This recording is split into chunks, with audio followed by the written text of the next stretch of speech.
নমস্কার, কেমন আছেন আপনারা সবাই? আশা করছি আপনারা সকলে খুব ভালো আছেন আর সুস্থ আছেন। স্কুল থেকে বাড়ি ফিরে পড়েছি, বিকেল বাজে এখন 4:30 মতন। আপাতত এখন বাড়িতে আমি একা। মা গেছেন মামার বাড়ি মামাকে দিতে, মামার সাথে এখন আছেন আর ওখানে কিছুদিন থাকবেন। আর বাবা গেছেন এখন মাঠে, আর অমিত তো এখনও অফিস থেকেই বাড়ি ফেরেনি। এখন আমি একা, আর একা একদম নিজেকে রানী রানী ফিল হচ্ছে এখন। যদিও রানী রানী ফিল কিছুক্ষণের জন্যই হচ্ছিল, তারপরে যখন কাজকর্মের কথাগুলো সব মনে পড়লো তখন মনে হচ্ছিল আমি চাকরানি চাকরানি ফিল হচ্ছিল। আজ ছিল অম্বুবাচীর দ্বিতীয় দিন, আর প্রথম দিনকে তো ঠাকুরকে আম দুধ কলা দেওয়া হয়নি, আজকে দ্বিতীয় দিনে দিয়েছিলাম ঠাকুরকে আম দুধ কলা। এটা নাকি নিয়ম, এটা দিতে হয়। তো তার জন্য এই ঠাকুরের বাটাগুলোতে এত কালো কালো ছোপ হয়ে গিয়েছিল, ওই আর কি অ্যাসিডে কালো ছোপ হয়ে গিয়েছিল, সেই কারণে আজকে একদম লেবু দিয়ে আর বালি মাটি দিয়ে ঘষে ঘষে থালাবাটিগুলো পরিষ্কার করে ফেললাম।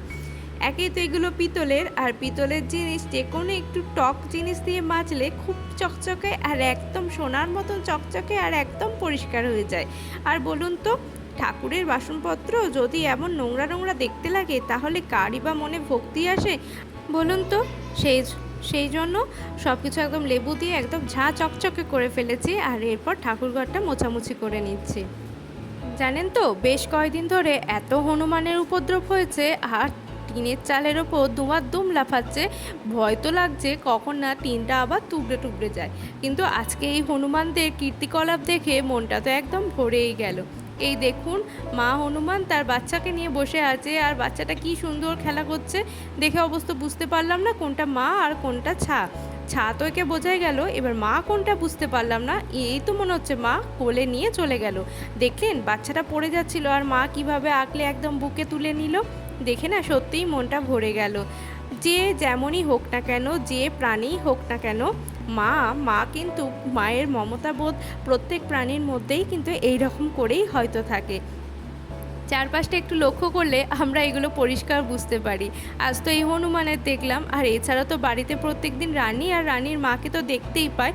রানী কিভাবে ওর মায়ের সাথে দুষ্টুমি করে, আর ওর মা কি সুন্দর ওর সাথে খেলা করে। কথাতেই আছে না, মা তো মাই হয়। সত্যি, মা কোনো প্রাণী বা জীবজন্তু নির্বিশেষে কিন্তু হয় না। মা শব্দের গভীরতা এতটাই, মা শব্দটা সবচেয়ে ছোট্ট হলেও এর শব্দের গভীরতা কিন্তু অপরিসীম, অসীম। একদম মানে সেই কি বলবো, এক আকাশ সমান এর পরিধি। যত রাজ্যে জামা কাপড় ছিল সেগুলো সব তো বাবা এখানে ঘরে রেখে দিয়ে চলে গিয়েছিলেন। যাই হোক, তুলে পেরে দিয়েছিলেন, এই আমার অনেক। নইলে সারাদিন যা ঝুপঝুপ করে বৃষ্টি আছে যখন তখন, জামা কাপড়গুলো তো আর শুকোতোই না। তো নিজের ঘরের জামা কাপড়গুলো সব কিছু গুছিয়ে নিয়ে মায়ের শাড়ি জামা ঘরে আলনায় রেখে দিলাম, আর এর করতে করতেই সন্ধ্যা হয়ে গেল।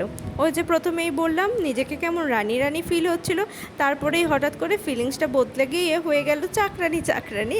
আর এখন সব কাজকর্ম শেষ করে সন্ধ্যা প্রায় হয়ে এসছে। ভগবানের সামনে ধূপ দ্বীপ জেলে দিয়েছি, এরপর 3বার শঙ্খধ্বনি করে নিয়েছি। আর তারপরে দেখুন তো মায়ের মুখটা কি সুন্দর দেখতে লাগছে। আমি প্রত্যেকদিন সন্ধ্যা দেবার পরেই ঠাকুরের যা ফুল থাকে সেগুলো সব পরিষ্কার করে একদম পরিষ্কার পরিচ্ছন্ন করে রেখে দিই। বাসি ফুলটা আজকেই তুলে রেখে দিই, কাল সকালে এই বাসি ফুলটা ফেলে দেব। সন্ধ্যার সময় আর বাসি ফুল বাইরে ফেলি না, কাল সকালে এই ফুল ফেলে দেবো, আবার মাকে সুন্দর করে সাজাবো। প্রদীপের আলোতে ভোলে বাবার পিছনে কি সুন্দর একটা ছায়া সৃষ্টি হয়েছে দেখুন, দেখে কি অপূর্ব লাগছিল। কিছু কিছু জিনিস থাকে আমাদের চোখের সামনে, কিছু কিছু ছোট্ট ছোট্ট জিনিস যেগুলো সত্যিই আমাদের মনোমুগ্ধকর করে তোলে। দেখুন থালাবাটিগুলো কি সুন্দর চকচকে হয়েছে। এই হলো একটা ছোট্ট পাতিলেবুর কামাল। এই বাটির নিচটা একেবারে কালো হয়ে গিয়েছিল, আর সেটাকে লেবু দিয়ে বেশ করে ঘষে ঘষে পরিষ্কার করে নিয়েছি। আরও কিছুটা ঘষে মেজে পরিষ্কার করা যেত, কিন্তু আজ সকালেই ঠাকুরের আম কাটতে গিয়ে আমার হাতটা গেছে কেটে। সেই কারণে লেবুর রস আর বালি লেগে খুবই জ্বালা পোড়া করছিল, আর সেই কারণে আমি খুব একটা ভালো করে মাজতে পারিনি। সন্ধ্যা হয়ে গেছে, তারপরে এবার চায়ের পালা। বাবা তো অনেকক্ষণ ধরেই অপেক্ষা করেছিলেন কতক্ষণে আমি চা দেব। যাই হোক, সন্ধ্যাটা বসেছে, তারপরে বাবা চা করে দিয়েছে। আর এই যে বাবার জন্য হয়েছে দুধ চা, আর অমিত অফিস থেকে বাড়ি চলে এসেছে, ও তো দুধ চা মোটেই খায় না, ওর জন্য হয়েছে লাল চা। আজকে রাতের মেনুটা ছিল একদমই সিম্পল। বাইরে সারা দিন ঝুপুর ঝুপুর করে বৃষ্টি পড়ে যাচ্ছে, আর আজকে বাবার ইচ্ছা হয়েছে আজকে গরম গরম ভাত, তার সাথে পেঁয়াজ আর লঙ্কা ভেজে আলু সিদ্ধ মাখা, আর তার সাথে একটু মুসুরির ডাল, আর যে কোনো কিছু একটু পকোড়া করে দিলেই বাবা বলেছে আজকে হয়ে যাবে। তো অমিতকে জিজ্ঞাসা করতে ওই বলল, আচ্ছা সব কিছুর সাথে তাহলে আমার জন্য একটু পটল ভেজো। তো এই সব কিছু আর হচ্ছে পটল ভাজা।